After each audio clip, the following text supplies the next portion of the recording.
Ngayong araw nga ay pag-uusapan natin Fred VanVleet kinakausap na ni Lebron. At pag-uusapan na nga din natin Kevin Love ginagawa na ng paraan ng Lakers front office. Ang Los Angeles Lakers nga ngayon ay kasalukuyan paring nasa pang number 13 spot sa ranking sa buong Western Conference. Na nahihirapan nga silang makaangat sa standing dahil nga sa mga naging problema na kanilang kinaharap nung hindi pa sila nagre-rebuild ng team. Subalit ngayon nga pagkatapos ng napakadaming trade na kanilang ginawa ay nagbunga nga ito ng magandang resulta para sa kanilang kupunan. Dahil naging maganda nga ang nilaro nung nakaraan ng bagong rebuild na Los Angeles Lakers team lalo na nung naglaro na din si LeBron James.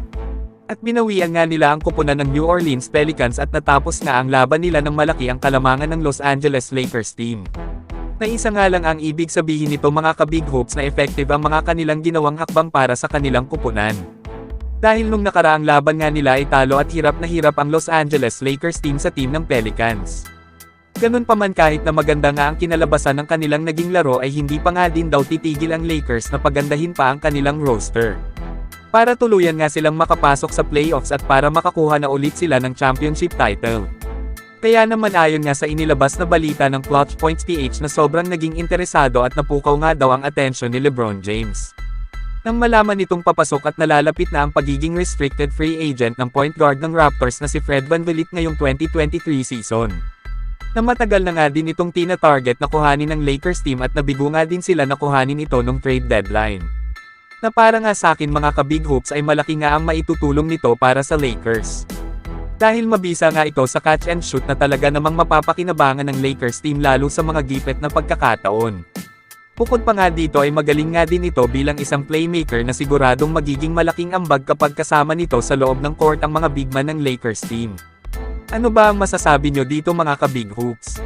Habang pag-usapan na nga din natin na ikinukonsidera pa nga din daw ng Lakers team ang pagkuha kay Kevin Love kahit na marami nga ang mga teams ang interesado sa pagkuha sa manlalarong ito. Na kahit na wala na nga daw ito sa kanyang prime ay pasok pa nga din daw ito sa pagiging future Hall of Famer dahil pang all-star level nga daw ang skills ng manlalarong ito. Lalo na daw nung nasa Cleveland Cavaliers pa nga daw ito na kung saan nakakuha nga sila ng championship title nung 2016 season kasama si LeBron James. Na nagbibigay nga din daw ng interest ang Golden State Warriors at Phoenix Suns para makuha si Kevin Love.